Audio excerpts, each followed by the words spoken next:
ठंड इतनी थी कि घर से बाहर निकलना मुश्किल हो जा रहा था और बच्चे स्कूल जाने से डर रहे थे। लेकिन उनके डर की वजह सिर्फ ठंड नहीं थी, वो बच्चे क्लास टीचर सीमा मैडम के खौफ में थे। एक दिन पहले स्कूल में कुछ ये हुआ था। सभी ने होमवर्क किया कि नहीं? हाँ मैडम, किया है। ठीक है, मैं एक एक करके चेक करूंगी और गलती होने पर मैं सजा दूंगी। ये सीमा मैडम की दूसरी क्लास थी। सीमा मैडम ने एक दिन पहले ही स्कूल में नया नया ज्वाइन किया था। सभी बच्चों ने सोचा था कि सीमा मैडम बाकी टीचरों की तरह अच्छी ही होगी। लेकिन सीमा मैडम ने जब होमवर्क चेक करना शुरू किया तब सभी को उनकी असलियत के बारे में पता चला। राजू, मोती, चुटकी और मीना, तुम लोगों को सजा मिलेगी। लेकिन क्यों मैडम? क्योंकि होमवर्क में गलती है। तुम चारों यहाँ लाइन लगाकर खड़े हो जाओ। चारों लाइन में खड़े हो गए। उन्होंने सोचा कि सीमा मैडम ज्यादा से ज्यादा मुर्गा बनाएंगी या तो 2 थप्पड़ मारेंगी। लेकिन सीमा मैडम के दिमाग में तो कुछ और चल रहा था। बाहर बर्फ गिर रही थी। सीमा मैडम बाहर से बर्फ लाई और चारों के स्वेटर के अंदर घुसा दिया। इतनी कपकपाती ठंड में स्वेटर के अंदर बर्फ जाने से चारों के चारों जोर जोर से चिल्लाने लगे। बहुत ठंडा है। मैडम, मैडम बर्फ निकाल लीजिए मैडम, हमसे और गलती नहीं होगी।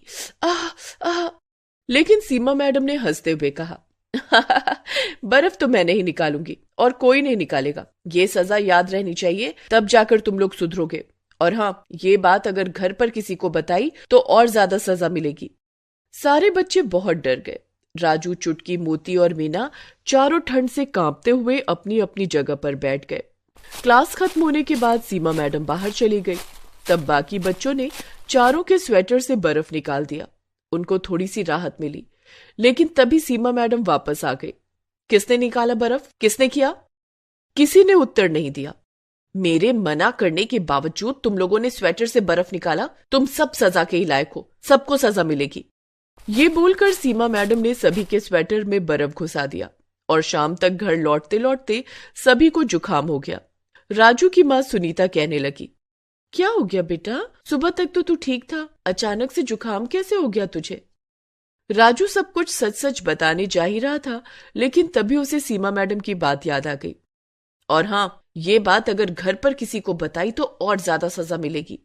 ये सोचकर राजू डर गया और उसने अपनी माँ से कहा, माँ, वो बाहर बहुत ठंड है ना, ऊपर से बर्फबारी भी हो रही है, इसीलिए ठंड लग गई है। मैं कल स्कूल नहीं जाऊंगा। नहीं जाएगा? लेकिन क्यों बेटा? थोड़ा सा जुकाम ही तो है। नहीं माँ, जुकाम ठीक होने के बाद ही स्कूल जाऊंगा। नहीं बेटा, एग्जाम सर पर है, अभी स्कूल जाना ही होगा। सुनीता ने राजू की बात नहीं मानी। उसने सोचा कि राजू छोटा है इसीलिए बहाना बना रहा है। अगले दिन राजू स्कूल गया। बाकी बच्चे भी स्कूल आ गए। वो सभी सीमा मैडम के खौफ में थे। आज भी सीमा मैडम आएंगी और हमसे कुछ ना कुछ करवाएंगी। मुझे तो बहुत डर लग रहा है, पता नहीं आज क्या होगा। कुछ देर बाद सीमा मैडम क्लास के अंदर आई और कहा, बच्चों, आज पढ़ाने का मूड नहीं है, आज मैं आराम करूंगी। राजू, चुटकी यहाँ आओ और मेरे पैर दबा दो। सीमा मैडम कुर्सी पर बैठ गई। राजू और चुटकी पैर दबाने लग गए। अरे अच्छे से दबाओ, ताकत नहीं है क्या? मैडम, मुझे जोर की भूख लगी है। तुम लोग टिफिन लाए हो ना? हाँ मैडम, लाए हैं। हाँ तो एक एक करके मेरे सामने टिफिन ले आओ। जिसका खाना मुझे अच्छा नहीं लगेगा उसे सजा मिलेगी।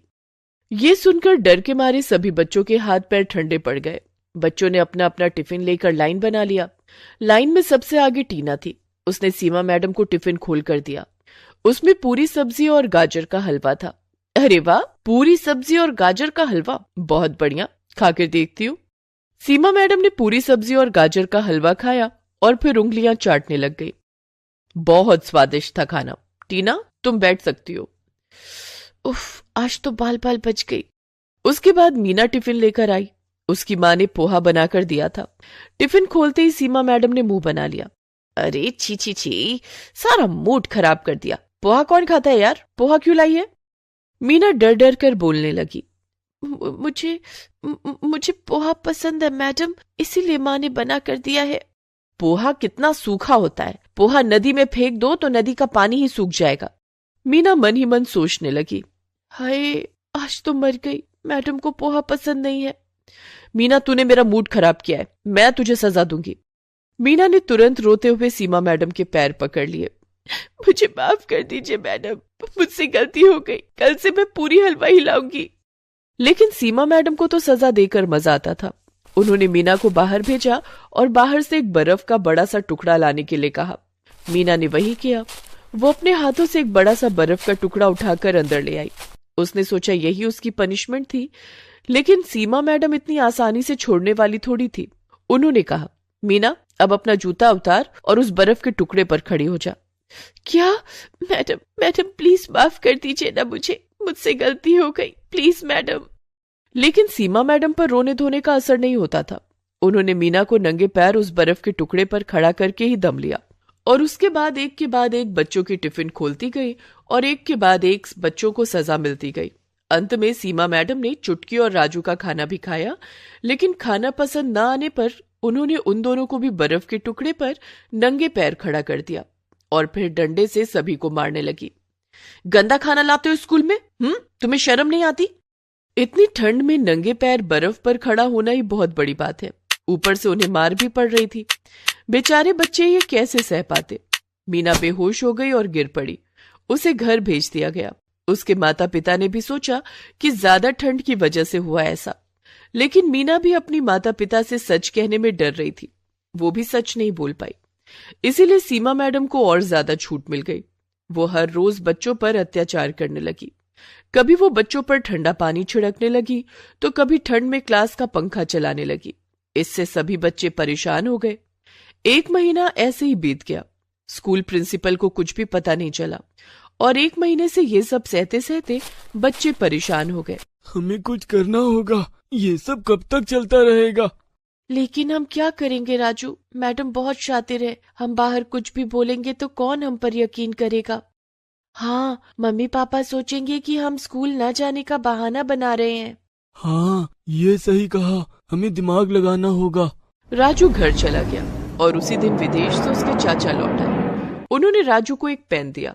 ये क्या चाचा, आप विदेश से मेरे लिए केवल एक पेन लाए हो? ये ऐसा वैसा पेन नहीं है राजू बेटा, ये देख, इसमें कैमरा है। लिखने के साथ साथ सब कुछ इसमें रिकॉर्ड भी होगा। ये सुनते ही राजू के दिमाग की घंटी बजने लगी। अगले दिन वो पेन लेकर स्कूल चला गया और अपनी जेब में पेन को रख दिया। पेन का ऊपरी हिस्सा बाहर निकला हुआ था और उसी हिस्से में कैमरा लगा हुआ था। आज भी रोज की तरह सीमा मैडम सबको डांटने मारने लगी और अंत में वो रोज की तरह सबको सजा देने पर उतर आई। उन्होंने आज तो हद ही पार कर दिया। उन्होंने सभी बच्चों को बाहर बर्फ में निकाल दिया और बर्फ पर सुला दिया। कुछ देर बाद क्लास में लौटने के बाद सभी बच्चे खांसने छींकने लगे और 10-12 बच्चे बेहोश हो गए। प्रिंसिपल दौड़कर आए और उन्हें अस्पताल में भर्ती किया गया। सभी बच्चों के पेरेंट्स अस्पताल चले आए। लेकिन ये सब हुआ कैसे? हाँ, सभी एक साथ बीमार कैसे पड़ गए? सीमा मैडम पास ही में खड़े होकर हंस रही थी। तभी राजू ने कहा, ये सब सीमा मैडम की वजह से हुआ है। क्या? मेरी वजह से? क्या बोल रहे हो तुम राजू? मैं तुम लोगों से कितना प्यार करती हूँ। झूठ, सब कुछ झूठ। ये देखिए। राजू ने पेन निकाला और उसे फोन से कनेक्ट करके सभी को सब कुछ दिखाया। सीमा मैडम की हालत खराब हो गई। इतनी ठंड में भी वो पसीने पसीने होने लगी और पेरेंट्स सीमा मैडम पर बहुत गुस्सा हो गए। उन्हें उल्टा सीधा कहने के बाद पुलिस को बुलाया गया और उन्हें जेल में भेज दिया गया। डॉक्टर ने सीमा का चेकअप करने के बाद कहा कि उन्हें एक मेंटल डिसऑर्डर है। बच्चों पर टॉर्चर करके उन्हें सुकून मिलता है। कोर्ट ने उन्हें 20 साल की सजा दी और ये भी घोषित कर दिया कि 20 साल बाद भी उन्हें कभी भी कोई भी स्कूल नौकरी नहीं दे सकता। ऐसे ही राजू की होशियारी से बहुत सारे बच्चों की जान बच गई और सीमा जेल में सड़ने लगी। अदिति 9वीं क्लास में पढ़ती थी। वो काफी मोटी थी। उसे मूली के पराठे बहुत पसंद थे। मूली के पराठे खा खा कर वो और भी ज्यादा मोटी हो गई थी। उसके मूली के पराठे खाने की आदत से सब परेशान थे। अदिति बेटा, जल्दी से नाश्ता कर लो, स्कूल की बस आती ही होगी। माँ, आपने नाश्ते में क्या बनाया है? आज तो मैंने आलू के पराठे बनाए हैं। माँ, आपको पता है ना कि मुझे मूली के पराठे कितने पसंद हैं। आप मूली के पराठे क्यों नहीं बनाती? मैं स्कूल तभी जाऊंगी जब मुझे मूली के पराठे खाने को मिलेंगे। अदिति बेटा, अभी तो गर्मियों का मौसम है। मूली का सीजन तो ठंड में आता है। ठंड का मौसम आने दे, तुझे मूली के पराठे बनाकर खिलाऊंगी। प्रॉमिस? प्रॉमिस बेटा। अदिति उस दिन आलू के पराठे खाकर और वही लंच में लेकर स्कूल चली जाती है, लेकिन उस दिन से वो ठंड के आने का इंतजार करने लगती है। अक्टूबर का महीना था। अदिति जल्दी से अक्टूबर के खत्म होने का इंतजार करने लगती है। नवंबर से ठंड शुरू हो जाएगी, तब बाजार में मूली आ जाएगी और मम्मी मुझे मूली के पराठे बनाकर खिलाएगी। अदिति दिन गिन रही थी। कुछ दिनों के बाद अक्टूबर का महीना खत्म हो गया और नवंबर का महीना शुरू हो गया था। अदिति एक दिन स्कूल बस से घर लौट रही थी, तभी उसने घर के पास देखा कि सब्जी वाला ठेले पर मूली बेच रहा था। उस दिन घर जाकर उसने अपनी माँ से कहा, माँ, बाहर सब्जी वाला ठेले पर मूली बेच रहा है, चलो ना मूली खरीद लो। प्रीति बाहर जाकर देखती है तो सब्जी वाला मूली बेच रहा था। सब्जी वाले भैया, मूली कैसे दिए? 60 रुपए किलो मैडम। इतना महंगा? बहन जी, सीजन का नया मूली है, अभी अभी बाजार में आया है, महंगा तो होगा ही। भैया 50 रुपए किलो लगा दो। नहीं हो पाएगा बहन जी, इतनी तो हमारी खरीद भी नहीं है। सब्जी वाला जाने लगता है। अदिति जिद करने लगती है, माँ, आपने कहा था कि ठंड के मौसम में आप मूली के पराठे बना कर दोगी, आपने मूली क्यों नहीं खरीदी? प्रीति को मूली खरीदनी पड़ती है। वो सब्जी वाले को रोकती है, भैया जरा रुको, 1 किलो मूली देते जाओ। ये लो बहन जी। सब्जी वाला 1 किलो मूली प्रीति को देता है। ये लो आपके 60 रुपए। मूली देखकर अदिति बहुत खुश हो जाती है। उस रात डिनर में प्रीति मूली के पराठे बनाती है। अदिति ने 4 मूली के पराठे खा लिए। माँ, मुझे एक और पराठा चाहिए। अदिति बेटा, तूने 4 पराठे पहले ही खा लिए, जरा अपने वजन की ओर भी देख, कितना ज्यादा है। इतने पराठे खाएगी तो और मोटी हो जाएगी। ठीक है माँ, अभी मत दो, लेकिन कल सुबह नाश्ते में मुझे मूली के पराठे ही चाहिए, मैं तभी स्कूल जाऊंगी। ठीक है अदिति, कल सुबह तुझे मूली के पराठे ही दूंगी। दूसरे दिन भी प्रीति अदिति को नाश्ते में मूली के पराठे बनाकर देती है। अदिति नाश्ते में भी मूली के 4 पराठे खा जाती है। अदिति, तूने रात में भी मूली के 4 पराठे खाए थे और अभी नाश्ते में भी। बेटा, इतना ज्यादा खाएगी तो और मोटी हो जाएगी। माँ, मैं मूली के पराठे देखकर खुद को नहीं रोक सकती। मूली के पराठे खाकर अदिति स्कूल चली जाती है, लेकिन वहां स्कूल में क्लास टीचर उसे ब्लैक बोर्ड के पास बुलाकर कहती है कि वो बच्चों को गणित का सवाल हल करके दिखाए। अदिति ब्लैक बोर्ड पर गणित का सवाल हल कर ही रही थी कि उसने बहुत गंदी गैस छोड़ दी। मूली के पराठे खाने के कारण उसकी गैस से बहुत गंदी बदबू आ रही थी। क्लास के सभी बच्चे अपनी अपनी नाक बंद करके क्लासरूम छोड़कर बाहर आ गए। क्लास में हंगामा बच गया। अदिति, ये सब क्या है? क्या तुम स्कूल आने से पहले फ्रेश नहीं होती? होती हो ना मैडम, वो क्या है कि कल रात मैंने मूली के पराठे खाए थे और आज सुबह भी मूली के पराठे खाए। क्या? कल रात भी और आज सुबह भी? हाँ, मुझे मूली के पराठे बहुत पसंद हैं। लेकिन तुम्हारी पसंद का नुकसान हम सबको भरना पड़ रहा है। लेकिन अदिति को इन सब से कोई फर्क नहीं पड़ा। वो तो अब भी मूली के पराठे खाने पर उतना ही जोर देती। घर आकर उसने अपनी माँ से कहा, माँ, मूली खत्म हो गई क्या? हाँ, खत्म हो गई, सबके पराठे बनवाकर तूने खा लिए। अदिति के पिताजी वहीं सोफे पर बैठे थे और अपने लैपटॉप पर ऑफिस का काम कर रहे थे। उन्होंने अदिति से कहा, क्या बात है अदिति, तुम्हें मूली के पराठे खाने हैं क्या? हाँ पापा। ठीक है, मैं अभी ऑनलाइन ऑर्डर कर देता हूँ, 10 मिनट में मूली आ जाएगी। शेखर, इसने कल ही तो मूली के पराठे खाए हैं और आज सुबह नाश्ते में भी मूली खाकर स्कूल गई थी। आप भी ना इसकी हर जिद मान लेते हैं। रोज रोज मूली के पराठे कौन खाता है? खाने दो ना प्रीति, वैसे भी गर्मियों के मौसम में मूली कहाँ मिलती है, सिर्फ ठंड की ही तो बात है। थोड़ी देर में घर की घंटी बजती है और डिलीवरी बॉय मूली देने आता है। अदिति खुशी खुशी मूली रिसीव करती है और किचन में प्रीति को लाकर देती है। माँ, ये लो मूली, आज रात में मूली के पराठे बनाना। प्रीति ने अपने मन में कहा, उफ, ये मूली तो मुसीबत बन गई। प्रीति ने ना चाहते हुए भी डिनर में मूली के पराठे बनाए और अदिति ने जमकर मूली के पराठे खाए। अब तो अदिति रोज रोज प्रीति से मूली के पराठे बनाने के लिए कहती, प्रीति, अदिति के लिए मूली के पराठे रोज बना दिया करो। अदिति को अब रोज मूली के पराठे खाने के लिए मिलते, जिसे खा खा कर वो और ज्यादा मोटी हो गई थी और स्कूल में रोज गंदी गैस छोड़ती थी। स्कूल के बच्चे और टीचर सभी उसकी इस आदत से परेशान हो गए थे। इसी तरह नवंबर का महीना बीत गया और दिसंबर भी आ गया। अब तो ठंड और बढ़ गई थी। ऐसे में अदिति का मूली के पराठे खाना और भी बढ़ गया। प्रीति मूली के पराठे बनाकर और रोज रोज खाकर परेशान हो चुकी थी। एक बार की बात है, अदिति के स्कूल में वार्षिक समारोह होने वाला था। अदिति ने घर आकर शेखर को ये बात बताई। पिताजी, स्कूल में वार्षिक समारोह होने वाला है जिसमें सभी बच्चे भाग लेंगे। मैं भी एक डांस प्रोग्राम में भाग लूंगी। हाँ अदिति बेटा, तुम वार्षिक कार्यक्रम में जरूर भाग लेना। रोज डांस की प्रैक्टिस करोगी तो शायद तुम्हारा मोटापा भी थोड़ा कम हो जाएगा। लेकिन शेखर ने जैसा सोचा था वैसा नहीं हुआ। अदिति ने वार्षिक कार्यक्रम में भाग तो ले लिया, लेकिन डांस की प्रैक्टिस करने के बाद उसे और ज्यादा भूख लग जाती और वो पहले से भी ज्यादा खाना खाने लगी। अब वो पहले से ज्यादा मूली के पराठे खाती। ओहो, मैं तो मूली खरीद खरीद कर थक गई हूँ, कहीं देश में मूली का अकाल ना पड़ जाए। ऐसा बड़बड़ाते हुए प्रीति सब्जी वाले को रोकती है। सब्जी वाले भैया, रुकना जरा। बोलिए बहन जी, क्या दूं? मेथी का साग, बथुआ का साग, ताजे ताजे बैंगन या गाजर? अरे ये सब छोड़ो, मुझे 1 किलो मूली दे दो। रोज रोज मूली के पराठे खाती हो बहन जी? कभी कोई और सब्जी भी खाकर देखो। ठंड का मौसम है, इतनी सारी हरी पत्तेदार सब्जियां हैं, सब अभी खेत से तोड़ कर लाया हूँ। प्रीति ठंडी सांस भरते हुए कहती है, हमारे घर में तो सिर्फ मूली के पराठे ही खाए जाते हैं, आप मुझे मूली ही दे दो। फिर 1 किलो मूली में क्या होगा? आप 2 किलो मूली ले लो, क्योंकि कल मैं सब्जी लेकर नहीं आऊंगा। सब्जी वाला प्रीति को 2 किलो मूली दे देता है। प्रीति मूली के पराठे बनाती है।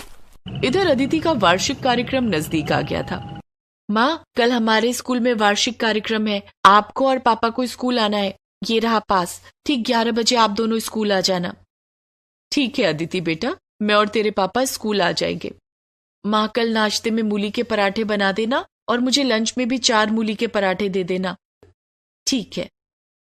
दूसरे दिन अदिति नाश्ते में 4 मूली के पराठे खा लेती है और लंच में भी 4 मूली के पराठे लेकर जाती है 11 बजने से पहले। कार्यक्रम खत्म होने में पता नहीं कितना वक्त लग जाएगा, मैं लंच अभी ही कर लेती हूँ। और अदिति ने लंच में मिले मूली के पराठे खा लिए। अदिति को इस बात का अंदाजा नहीं था कि इतना ज्यादा मूली के पराठे खाना उसके लिए कितना मुश्किल हो जाएगा। जब 11 बजे कार्यक्रम शुरू हुआ तब अदिति अपने क्लास के बच्चों के साथ एक डांस परफॉर्म कर रही थी, लेकिन उसी बीच मूली के पराठों ने अपना असर दिखाना शुरू किया और अदिति गैस छोड़ने लगी। गैस की बदबू इतनी गंदी थी कि स्टेज पर नाच रहे दूसरे बच्चे स्टेज छोड़कर भागने लगे। सारे बच्चे स्टेज छोड़कर भाग गए और अदिति अकेली रह गई। इस तरह उसका डांस शो पूरा नहीं हो पाया। कार्यक्रम में मौजूद स्कूल के प्रिंसिपल, टीचर, स्कूली बच्चों के अभिभावक भी गैस की गंदी बदबू से अपनी अपनी कुर्सी छोड़कर भाग गए। सभी एक दूसरे के साथ कानाफूसी कर रहे थे। कार्यक्रम में आए अदिति के माता पिता को काफी शर्मिंदगी महसूस हुई। अदिति रोते हुए उनके पास आई। माँ, देखो ना, सभी लोग कार्यक्रम छोड़कर भाग गए और सब मेरे बारे में पूछ रहे हैं। अदिति बेटा, मैंने तो तुम्हें पहले ही कहा था कि इतना ज्यादा मूली के पराठे खाना ठीक नहीं है। ये सब उसी का नतीजा है। मूली के पराठे खा खाकर तुम और भी मोटी हो गई हो और आज तो जो हुआ तुमने देख ही लिया। सॉरी मम्मी, मैं आज के बाद मूली के पराठे नहीं खाऊंगी। चलो, देर आए लेकिन दुरुस्त आए।